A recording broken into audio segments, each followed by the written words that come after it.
Peace, fam. Yo, we're getting ready for Daily Toast, and I'm looking forward to having a conversation with you. I want to first say, great Kujichagulia, and we're really going to explore the concept of defining today. So make sure you stick around, check out the show.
Them out, bring them out, bring them out, bring them out, bring them out.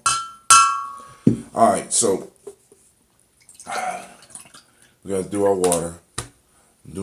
Think I'm gonna do 32 ounces, but I ain't gonna take up all your time doing that.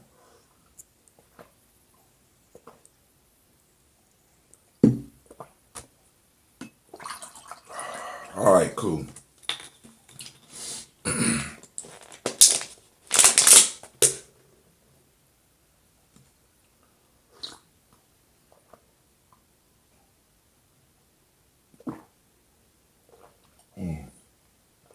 Once again, great Kujichagulia to everybody that's out there now and in the future. We want to toast. So, what y'all see here is a gallon, right? This is a gallon of that ambrosia, right? I think this is the ginseng, all right? Shouts out to Darnell Smith for sharing. And this morning I went down to go and check it. So I screwed the top off and it built so much pressure inside of the bottle that when I twisted the top off, it damn near blew my finger off. I mean, my hand is still vibrating. So when you get these things, make sure that you drink it on them, right? Don't get them from me and don't drink on them. All right, cool. All right. I'm gonna sample this one just a little bit, and I got some more to add to it.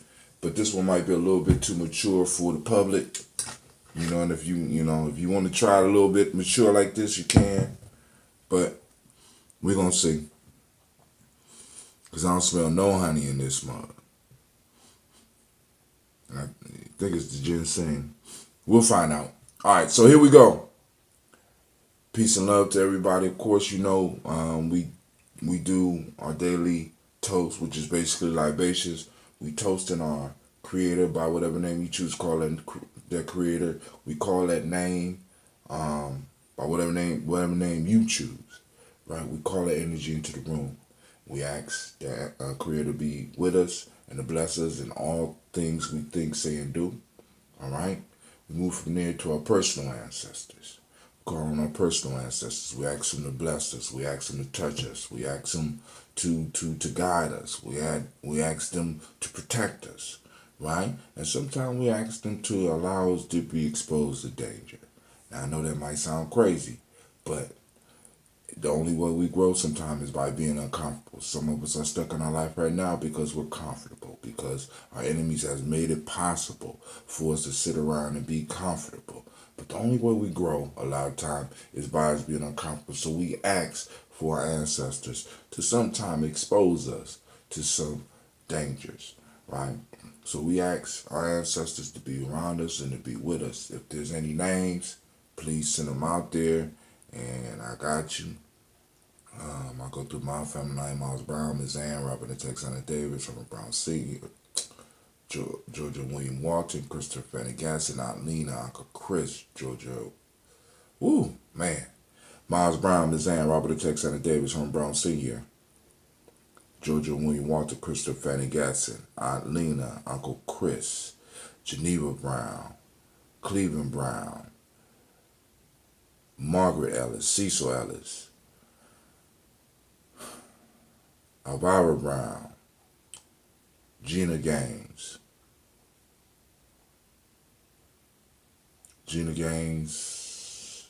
Javon Jones, Montague Pimenel, John Fallard, Elder Donaldson, Elder Nomo X, who else? Dr. Marianne Williams. All right, y'all got any out there for me? All right, if not, we're going to keep it moving. All right, right now we toast this very day right here, right now. We toast. Today is Kujichagulia. We toast Kujichagulia. We say, Ashe.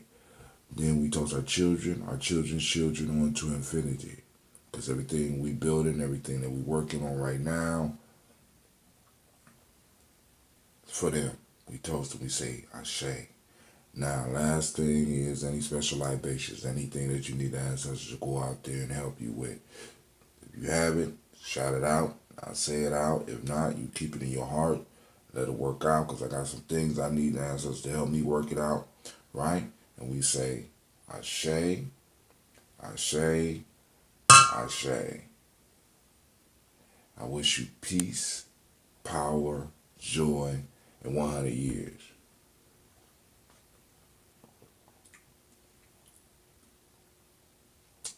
Ooh.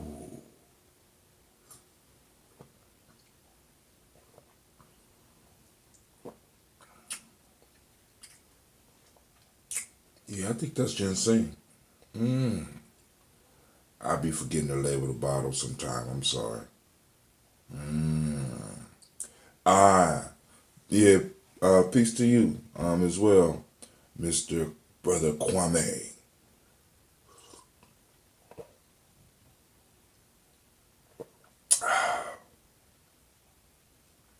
Wow. All right. So, I'm about to get into my video for YouTube. I want to thank all those that took the time to at least stop in for a couple moments on Facebook. And with that, toast you. Remember, peace, power, 100 years. No, my fault. Power. No, peace, power, and joy in 100 years. Y'all take it easy. Peace. Now to my family on YouTube.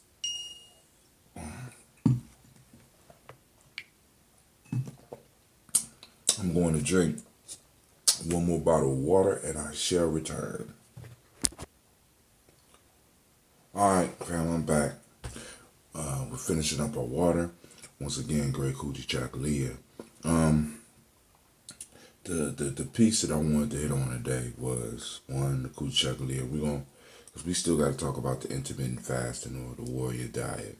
We still got to talk a little bit more in depth about that shea breath and its effects on the body. The new version of the Ashe breath that I've come up with. Some of the challenges that you're gonna hit if you're on the Nguza Saba challenge. You know what I'm saying?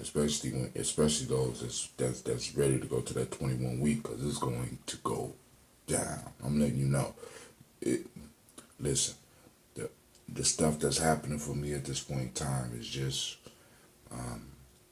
mind-boggling. I want to send shots out to Brother Shaka, who you have heard his music on my show, whether you listen to my podcast or listen to the videos. So if you watch some of the videos, so I'm gonna send them some positive healing energies.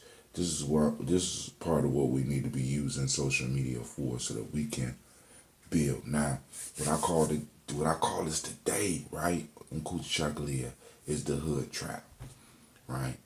We need to escape the hood trap. Hold on, let me finish. Hold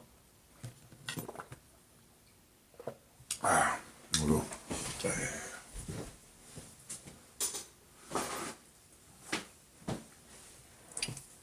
I want to show y'all something.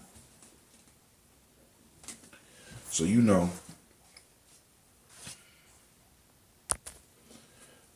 y'all know part of the Nguzi Saba Challenge is doing the heritage diet thing. I just want to share this with y'all real quick before we start taking our little supplements. So I start taking mine to kind of encourage you to take yours, right? So one of the things that I started adding to my diet a little bit more was what they call sweet potatoes, or used to be called yams. And this one is, I know it's kind of, but it's a lighter colored yam, and it's very sweet. And then here's the red variety, right? You know what I'm saying? A little bit slimmer than what they call the yams. They call these sweet potatoes, right? Sorted yams. But I wanted y'all to see, just in case you never saw, this is a real African yam. I haven't adjusted to being able to really eat one of these yet, but this yam will get about this big, right? And we're gonna talk about some of the health properties of this yam as well. We're gonna break it down, because those that really want to get into the African diet, this is a staple. Now, what is a staple? A staple product is a product that, in a sense, your whole culture depends on. It holds your culture in place. And the yam, the African yam, the true African yam, like I said, I've seen one probably about that big, and they get real thick, right? The African yam is a staple. So we're going to look at some of the properties of this. I'll look this up, and we'll do that in the future. All right, being Kujichagulia today, the Ma'ata principle is justice, the Hermetic law of correspondence, male name is Kwabena. Today is my day, y'all. Today's my day. Those that remember, we rule the land, right? Kwabena, male, Abena, female, all right? So we're going to start our regimen. We're going to start with that coconut oil. Remember, we start with the coconut oil. You know, I got my dreams, right? Being able to import it, right? We're going to be working on that, right?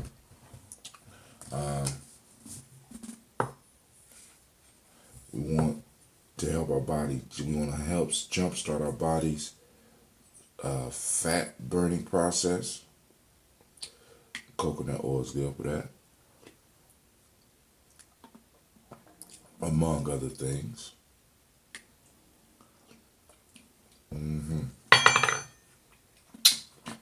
Yesterday, man, I ate some watercress and I was like hopping. I was hopping yesterday. You know what I'm saying? I'm also going through another struggle. Once I get through it, I'll let y'all know about that. But palm oil, some of the same properties as coconut oil, but palm oil has that beta carotene in it, right?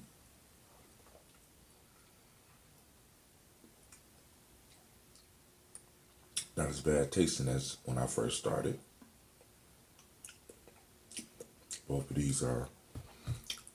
these fit into the African heritage diet. Don't have to go too far outside my.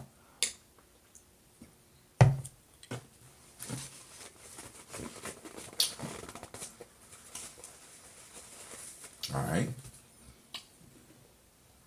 Then we got essential oil, which is, this oil of black seed, which is good too.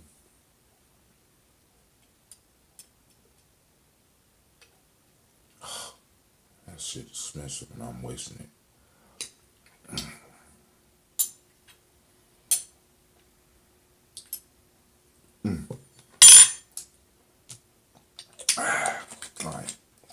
we see how that works. Y'all get to see me do it, so before y'all try this stuff, y'all will be like, oh, Brother Tim blew up. Or Brother Tim fell down from that. Alright. So, we are calling it the hood trap, right? And it's like, I kept on thinking, I was trying to think of an acronym for hood. I couldn't. Anybody got a good acronym for hood, let me know. Alright? You know what I'm saying? Because it's like,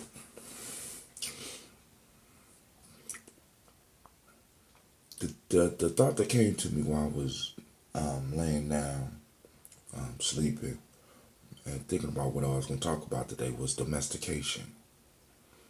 And men domesticated, let's say, the bull, the cow, you know what I'm saying, for convenience. One, because he didn't have to hunt it down. Two, you know what I'm saying, because, when you domesticate it, you kind of define the area in which an animal can roam. So you always got that animal available to you. Also, labor. You know what I'm saying? When you domesticate, in some form of fashion, you could put an animal to work. You know what I'm saying? Whether you're just using the poop to fertilize the ground, or whether you're using the animal to pull the plow. So you got ready food. You got a possible work, energy for work, right? And in order to domesticate an animal, you got to cut the animal off from, in a sense, its animal culture. And you change and you shape the animal's culture, and you make the animal's culture dependent upon you, right? So you define its area in which it can roam. You build a hood for it to exist in, right? You look at dogs, you look at cats, you look at chickens. We define the area in which they live in, which we know that a lot of these animals, that when they become domesticated, although they live a little bit more comfortably, they are a lot less healthier than the wild animals. The meat don't even taste as good as the wild animal, right? And because domestication basically takes out what the animal was and put in what man wants it to be. And in a sense, that's what happened to us in the hood, right? And the one thing that separates man from other animals is that as men and women, we have the ability to define the reality we exist in. We have the ability to shape our environment rather than just allowing our environment to shape us, right? So when we're shaping reality, when we're shaping our community as a group, as an individual and as a group, because usually it takes a group for this, right?